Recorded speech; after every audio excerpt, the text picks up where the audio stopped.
Donc, nous lisons dans la première épître de Jean, au chapitre 3, à partir du verset 20 jusqu'au verset 3 du chapitre 4. Car si notre cœur nous condamne, Dieu est plus grand que notre cœur et il connaît toutes choses. Bien-aimés, si notre cœur ne nous condamne pas, nous avons de l'assurance devant Dieu. Quoi que ce soit que nous demandions, nous le recevons de lui, parce que nous gardons ses commandements et que nous faisons ce qui lui est agréable. Et c'est ici son commandement, que nous croyions au nom de son Fils Jésus-Christ et que nous nous aimions les uns les autres selon le commandement qu'il nous a donné. Celui qui garde ses commandements demeure en Dieu et Dieu en lui. Et nous connaissons qu'il demeure en nous par l'Esprit qu'il nous a donné. Bien-aimés, n'ajoutez pas foi à tout esprit, mais éprouvez les esprits pour savoir s'ils sont de Dieu, car plusieurs faux prophètes sont venus dans le monde. Reconnaissez à ceux-ci l'Esprit de Dieu. Tout esprit qui se déclare publiquement pour Jésus-Christ, venu en chair, est de Dieu. Et tout esprit qui ne se déclare pas publiquement pour Jésus n'est pas de Dieu. C'est celui de l'Antéchrist, dont vous avez appris la venue et qui maintenant est déjà dans le monde. Ici, je dirais presque comme à l'habitude de nos lectures, en direct, en français, dans la traduction, l'épître de Jean est très agressive, condamnatrice, et loin d'être motivante. Et pourtant, car si notre Dieu nous condamne, si notre cœur, nous condamne, le verbe condamner ici, kataginosko, qui est une variante dialectale du verbe katagignosko, il y a un gamma en plus. Alors ça donne une petite nuance, sachant que dans les deux verbes signifient donner une mauvaise opinion, blâmer, reprocher, condamner. Mais le fait que ce soit une variante dialectique montre que c'est quelque chose qui nous est personnel. C'est notre propre cœur, comme il est insisté, si notre cœur nous condamne, c'est pas quelqu'un, c'est pas un frère, une sœur, c'est pas la parole de Dieu, c'est notre cœur. Donc c'est quelque chose de très personnel, très intime. Dieu est plus grand que notre cœur et il connaît toutes choses. Il y a comme un jeu de mots ici dans l'épître, puisque c'est kataginosko pour la condamnation et le verbe connaître pour Dieu c'est ginosko. Donc il y a une sorte de superposition. Et ginosko, c'est apprendre à connaître par des échanges de la communication. Ça veut dire que l'apôtre Jean insiste sur le fait que nous sommes en communion avec Dieu. Bien sûr, Dieu est plus grand que notre cœur, ça c'est un fait. Il n'y a pas besoin qu'on soit en communion avec lui pour que ce soit une réalité. Mais quand on dit « il connaît toutes choses », ça a un rapport à notre communication avec lui, à notre communion avec lui. Donc ça veut dire qu'il connaît toutes choses dans notre vie, dans notre cœur, tout particulièrement.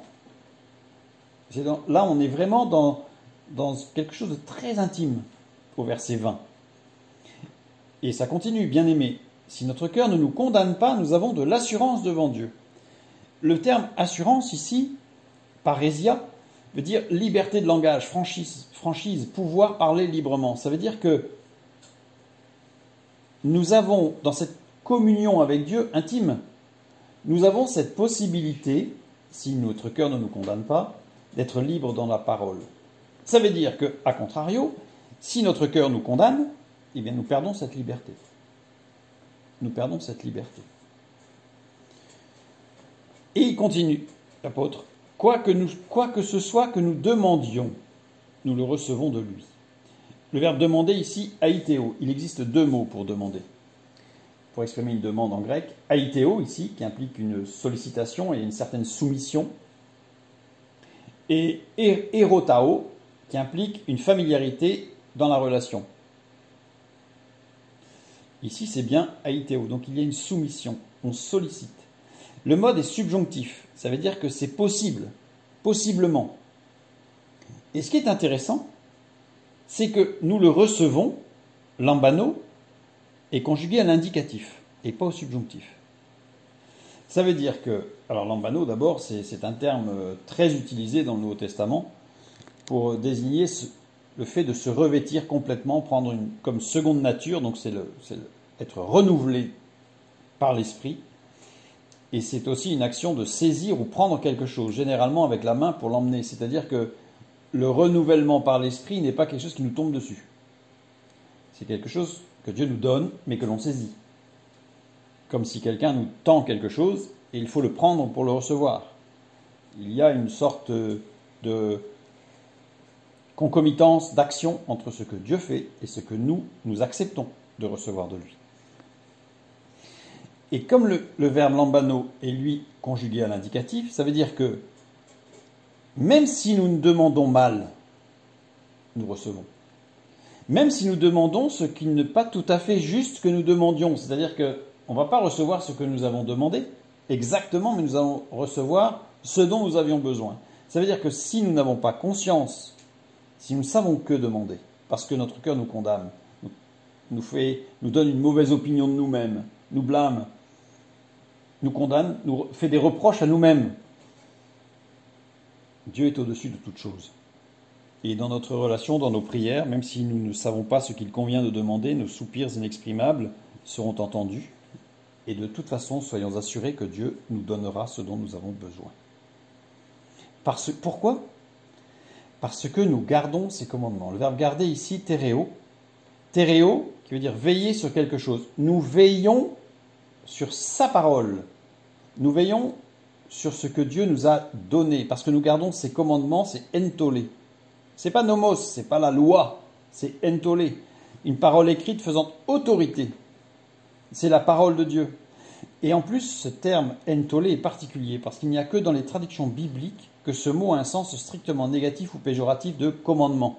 Je suis obligé de. C'est ce qui résonne quand on dit commandement.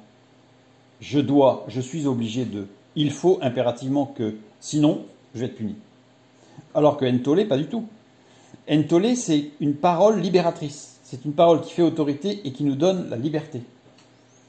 Je donne un exemple. Par exemple, un fonctionnaire de Ptolémée VI, Philométor, lui écrit, après l'avoir informé qu'il avait exécuté certaines instructions concernant des contrats égyptiens, on leur a donné la permission de entolé. C'est une parole qui fait autorité, mais qui est libératrice, qui est une réponse, en réalité, à une demande. Donc, pourquoi est-ce que si nous demandons, nous recevons ? Parce que nous veillons à demeurer dans cette parole libératrice. Nous ne sommes pas sous la loi, sous le joug. Nous sommes dans une relation d'intimité avec Dieu. Et la parole de Dieu n'est pas une parole, je dirais, inquisitrice, une parole emprisonnante, une parole légaliste. C'est entolé, c'est une parole qui fait autorité, certes, mais qui nous donne tout ce que nous pouvons faire. Très souvent, nous voyons ce que nous ne pouvons pas faire. Je donne toujours l'exemple. Imaginez un enfant, vous le faites rentrer dans une bibliothèque, il y a 5 000, 10 000, 100 000 ouvrages. Et vous lui dites, tu peux tous les lire sauf celui-là. Celui qui a la tranche rouge, là. Celui-là, tu ne peux pas le lire. À votre avis, lequel est-ce qu'il voudra lire ? Celui qui a la tranche rouge. Et du coup, il va ressortir de cette introduction dans cette bibliothèque une interdiction. Alors qu'en réalité, c'était un accès à une liberté de lire tout, sauf celui-là. Et très souvent, on a une tendance à voir ce qui est restrictif et ne pas voir ce qui est libérateur. Ne pas voir ce qui est tout ce que Dieu nous donne. Et on va se focaliser sur justement ce que nous aurions voulu parce que nous ne pouvons pas l'avoir. Entolé, nous veillons à rester dans cette parole libératrice. Le verset 23, et c'est ici son commandement, entolé toujours, que nous croyions au nom de son Fils Jésus-Christ. Jésus-Christ. Pas que Jésus. Jésus n'est pas que l'homme, philosophe, grand docteur de la loi. Ce n'est pas que le Christ, une sorte d'entité cosmique. Non, c'est Jésus-Christ. Et que nous nous aimions les uns les autres, selon le commandement entolé toujours, qu'il nous a donné. Celui qui garde ses commandements, toujours la même expression, on continue toujours dans cette dynamique libératrice, demeure en Dieu et Dieu en lui. Et oui, évidemment. Et nous connaissons qu'il demeure en nous par l'Esprit qu'il nous a donné. Et là, la boucle est bouclée. Par rapport au début, si notre cœur nous condamne, si nous restons dans cette dynamique de veiller à rester dans cette parole libératrice, eh bien le Saint-Esprit nous rebouclera, et cette condamnation qui n'est peut-être pas justifiée d'ailleurs, la parole de Dieu ne nous donne pas ici que cette condamnation soit justifiée ou pas, juste ou pas, parce que parfois nous avons notre propre cœur qui nous condamne injustement. D'ailleurs, dans certains textes grecs, kataginosko, qui est donné par condamné, donne le sens de condamné en avance. C'est-à-dire que ce n'est pas vraiment justifié. Mais ce n'est pas tout à fait faux non plus.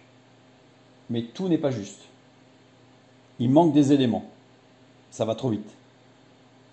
Alors peut-être parce qu'on est pressé de servir Dieu, je ne sais rien, mais donc, prenons garde, restons dans cette dynamique, dans ce cercle vertueux, en veillant à rester dans cette parole libératrice de Dieu.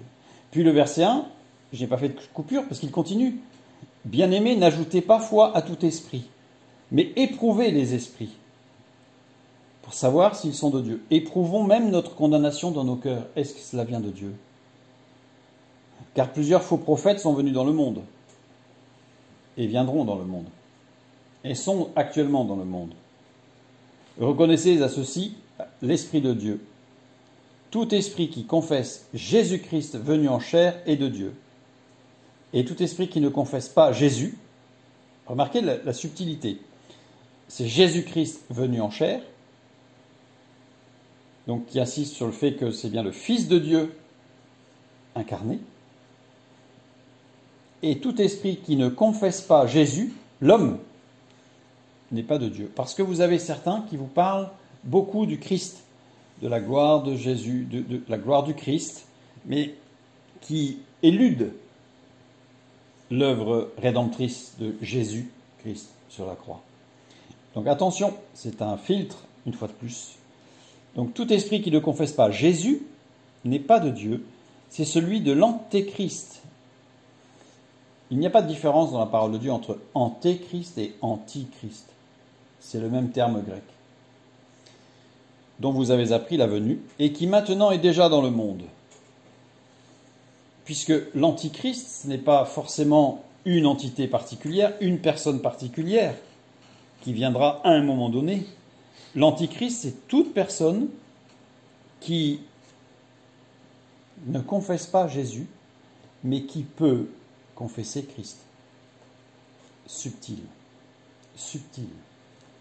Puisqu'en fait, il va nous parler d'un Christ cosmique ou cosmologique ou d'une entité supérieure. Vous avez tous les dégradés là qui peuvent exister.